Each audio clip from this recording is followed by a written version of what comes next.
take an elevated or subway train into the Loop, you have direct access to Chicago's central business district, as well as transfer points allowing you to travel from line to line with ease. Now, however, the CTA is exploring another option, service that would allow customers to start and end their trips without traveling through the Loop. The proposed service would improve connections between all of the CTA's rail lines, as well as Metra's commuter rail lines, to better accommodate the growth of businesses and residential areas outside of the Loop. The Circle Line is slowly taking form, thanks to a lot of community input and extensive research conducted by the CTA. We're finding, based on our studies that we've done and visits we've made to other cities that do have a Circle Line concept, that it really is something that works very, very well to move people around, as well as just to build a very robust system that makes it very easy for people to get from point A to point B, and maybe even with a stop at C and D along the way.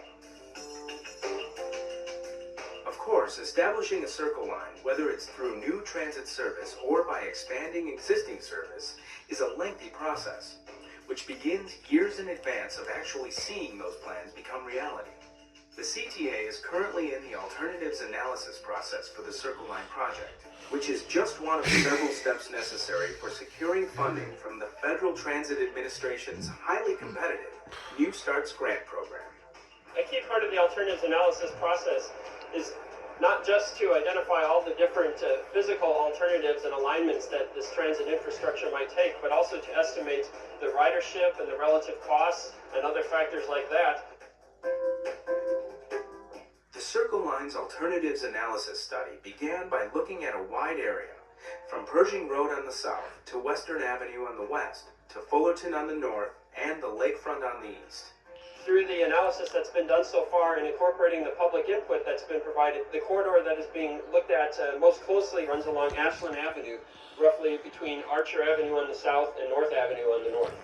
The alternatives currently under analysis include both traditional CTA heavy rail as well as bus rapid transit. The alternatives analysis study will ultimately recommend a single, locally preferred alternative. This recommendation will be based on careful analysis on what would best serve the region.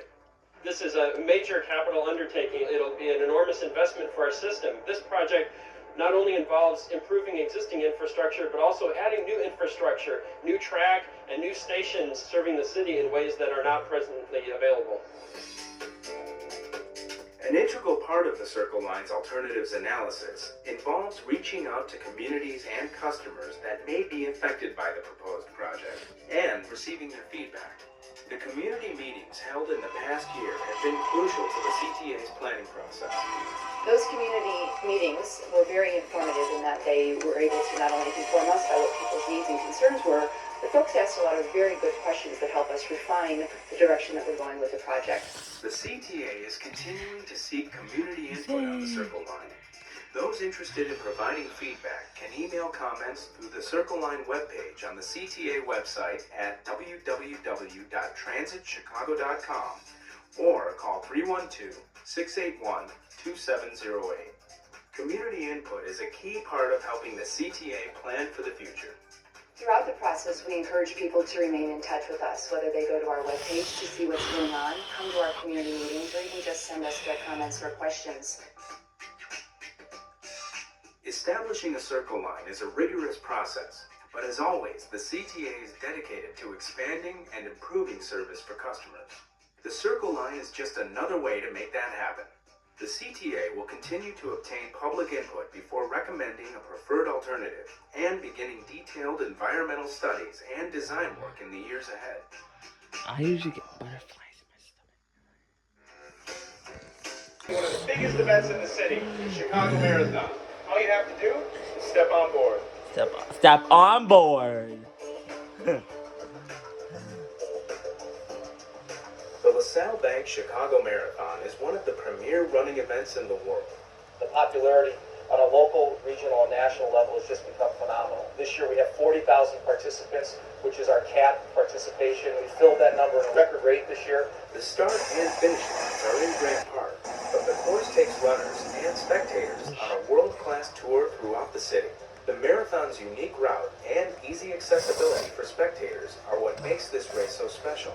We travel through some of the greatest neighborhoods in the city, and it's a great experience for people that have never been here, or people who've been here that live here. They get to travel through some great neighborhoods and see some great people. A great way for spectators and family members to cheer on their runners is by taking the CTA to spots along the race route. Just pick up this handy spectator and transportation guide to learn how. The spectator and transportation guide actually has a map of the course and also showcases the key CTA stations that you'll be able to get on and off throughout the day to follow your runners. Spectators like Pat Maynard and Joe Nemec have used the CTA to follow their friends and loved ones on the course.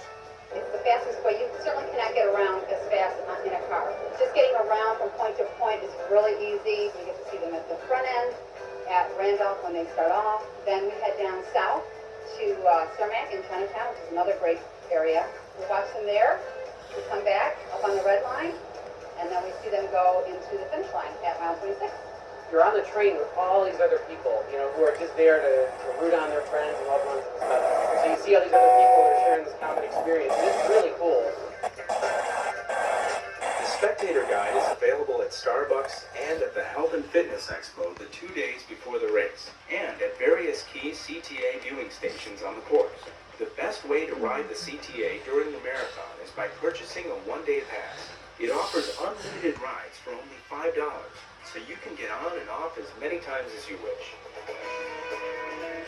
Every year, the CTA also shows its support for the marathon through its volunteer staffers, advertising campaigns, rerouting alerts, and cross-promotion on both the CTA and Marathon's websites.